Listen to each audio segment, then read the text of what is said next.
You know, I'll be in for 8, probably just before, then have half an hour, 45 minutes to get through a little bit of admin, meet up with my colleagues for 15 minutes for a coffee and a kind of chat to start the day. Hiya, you all okay? No. So we have an open door policy.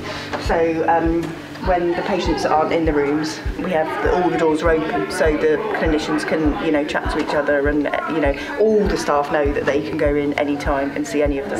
Fran's one of our longest standing nurses. The things that I do is long-term conditions, so they have to live with this. They come in and see us once or twice a year sometimes, so I feel that I'm helping them from, you know, day to day, and they do know if they have real problems that they can always call. I am Nurse Fran to them, and so I'm their friend, even when I see them in the supermarket. It's healthcare, there is stress. I mean, you know, you get days where you think, am I doing the right thing? You know, you've got to question everything you're doing as well, because it's such sensitive work all the time. It's people's health, it's people's lives. And our practice is so big. I think we're averaging sort of 15,000 patients, if not more. And it is just, I feel like every day that I'm coming in, I'm making a difference to someone else in a positive way. Because if I touch round there, it's painful. Hopefully it settles down with that, and that's fine. All right, no problem. You take care. Bye-bye. Thank you.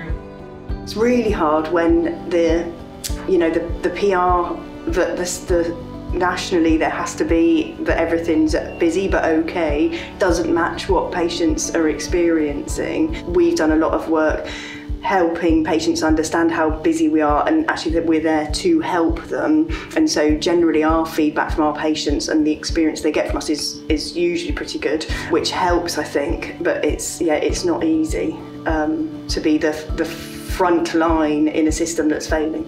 With Bridgwater, we very much we're kind of smack in a very much a deprived area, and there is lots of needs for this support for mental health. So one of the long-term health conditions that I have is around cancer care reviews, and this is something that is very much important in supporting patients who have been newly diagnosed.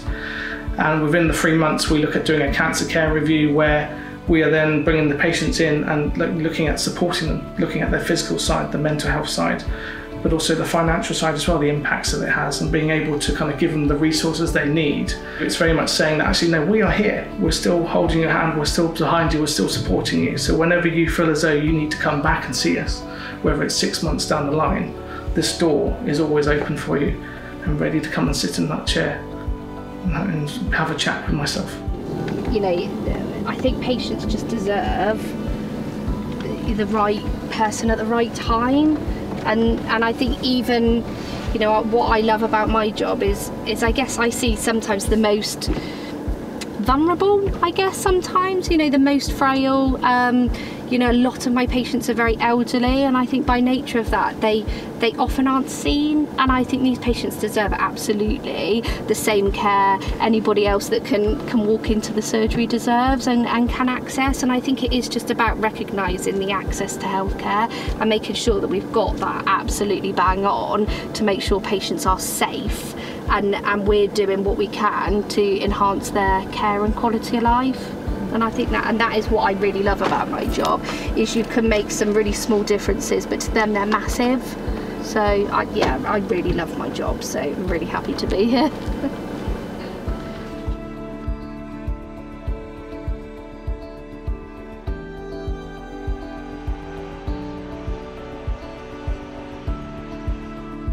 The ethos of this practice has always been a family practice. We all support each other, and I think that's probably why I've stayed here for so long. So this is the main reception office, so this is where everything happens through the day. This is probably the busiest part of the building, really.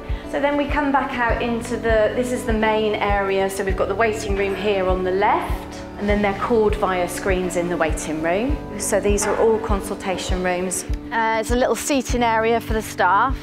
And our garden. Psychologically, we could come out here, we can hear the birds. This is the local primary school here, so we can hear the children playing. It's really nice. It's quite a nice relaxing space. We run the Somerset NHS Menopause Clinic, and we see patients from all over Somerset. You know, sometimes patients travel an hour and a half to see us. We work in combination with their GPs, so we will liaise with their own GPs in order to kind of modify their hormone replacement therapy. And then, as we've just found out last week, we've received another year of funding, so we can start to follow women up, which is really exciting for us. The path to getting to this clinic, to the menopause clinic, has often been rocky. It's really lovely to have a woman leave the room and just almost feel like you can see them visibly walk out a bit lighter. Here is a very supportive environment. I've not worked in all GP practices, but this one and Somerset, the way I understand with the host model that we have here as first contact physio practitioners is pretty good.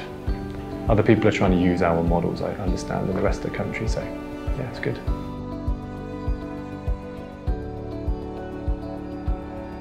Although everyone does moan from time to time because we're kind of humans and we're allowed to, I think working kind of with a group of people where you feel everyone's actually got both the patients and their colleagues' best interests at heart and work together, I think makes a huge difference. So I think just obviously if you're really busy, knowing that someone else might kind of help you out and then they'll do that vice versa, I think makes a really big difference rather than feeling that you're kind of stuck in a consulting room by yourself with no one to kind of ask to for help.